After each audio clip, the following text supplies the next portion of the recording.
misunderstanding, tension, war. As a path to peace is being explored in an increasingly complex world, how can ancient wisdom help navigate through the intricacies of modern-day challenges? What universal values can be shared worldwide?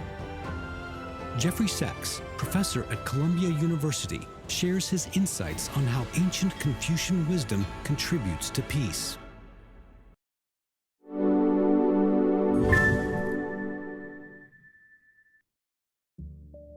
Hello and welcome to China Talk. I'm Jeffrey Sachs, University Professor at Columbia University and President of the United Nations Sustainable Development Solutions Network. And I'm delighted to have the chance to share some ideas of how we can use ancient wisdom, Confucius's thoughts and the wisdom of other great sages to help us address our current challenges in the world. And we face many challenges. We face the common challenges of global climate change and destruction of biodiversity. We face challenges of poverty in a world of wealth. But especially, we face the challenge of peaceful coexistence. How to live together on this crowded planet of 8 billion people and 193 member states of the United Nations, and a lot of conflict and misunderstanding.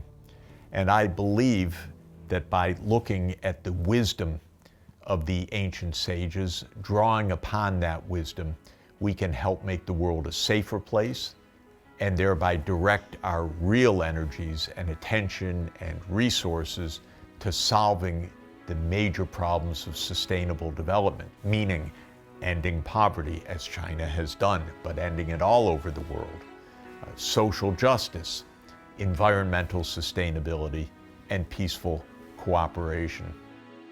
Now, I, as an economist who works all over the world, and as somebody who devotes a tremendous amount of my time to the United Nations, because I believe that all nations come together at the United Nations and should operate under the UN Charter, have spent a lot of time analyzing why we have all of these tensions.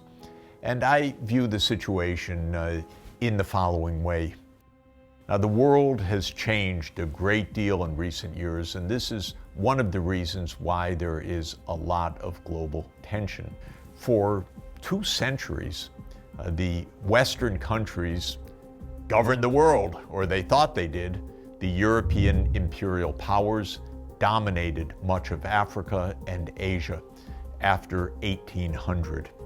And the United States dominated much of the world economic and political scene after 1945, at the end of the Second World War. Between 1945 and 1991, there was a competition between the United States and the Soviet Union called the Cold War. But when the Soviet Union aimed for reform and then later separated into 15 states in 1991, rather than the United States saying, now we can have peace with Russia and the other successor states, the United States said, now we dominate the world. So the U.S. came to view itself as what we call the world's hegemon, or the world's dominant power. And this was a kind of arrogance that did not draw on the ancient sages who believed in harmony, who believed in peace, who believed in reciprocity. It was a kind of arrogance of power. The United States said, we now are the most powerful country in the world. We are unchallenged. We can do what we want. Oh, it's been a bad result, and arrogance often leads to bad results because the United States launched many wars of choice. By war of choice, I mean a war didn't result from self-defense or from any necessity, but rather was a choice based on arrogance. And we had wars in Afghanistan, in Iraq, in Syria, in Libya, and in Ukraine that have been very costly and that all reflect the kind of arrogance that is so dangerous in the world today. Now, if we go back to the ancient sages and go to Confucius's wisdom, when Confucius was asked by his students, "What one word would you use, Master, to describe how we should behave?" His answer is reciprocity. Or he said, "Do not do to others what you do not want them to do to you." And this is a starting principle for global peace. And it is on that basis of mutuality, reciprocity, mutual respect that we can find the path to peace in our world. 70 years ago, China unveiled 5 principles for peaceful coexistence. And these are mutual respect of the other countries, non-aggression, non-interference in the internal affairs of other countries, equality of benefit, so we look for win-win situations, and peaceful coexistence. Now, these principles, which have a deep basis in Confucius's wisdom of harmony in diversity, these are principles that can serve us well in the 21st century. The principles that China has laid out for peaceful coexistence, the core idea of Confucius's thought and advice to the rulers of his day and the advice that he left to us for the following 2,500 years in the Analects and in the other collected wisdom of Confucius and his thought, is that we should base ourselves on proper behavior, on our virtues, on our benevolence to others, on our respect for others, and on the core idea of reciprocity. Do not do to others what you do not want them to do to you, and then we can have a peaceful world. This kind of deep wisdom of the ancient sages can be found in civilizations across the world. My favorite philosopher in the Western history is Aristotle, the great Greek philosopher.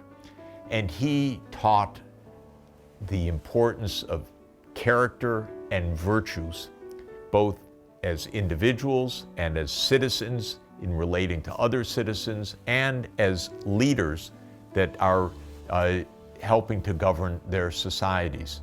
So like Confucius, he emphasized the importance of good character and good virtues. And we can find these virtue ethics in the great traditions all over the world. Since we are so interconnected, we need to draw upon the ancient wisdom, not only of our own civilizations, but of the other civilizations as well, so that we can come to realize that we share core human values. China's wonderful Global Civilizations Initiative that President Xi Jinping launched in 2023 enables the world to study, to understand, and then to use this great wisdom across the world's civilizations to find the path to peace, to harmony, to sustainable development, to well-being for all people on the planet. This is my hope, this is my work, this is my joy in dealing with the great Chinese scholars, academics of Confucian thought, and wonderful practitioners of public policy. By bringing the world together along the lines of this great ancient wisdom, we can lead a prosperous, healthy, and peaceful world. We can help lead to those outcomes for the 21st century.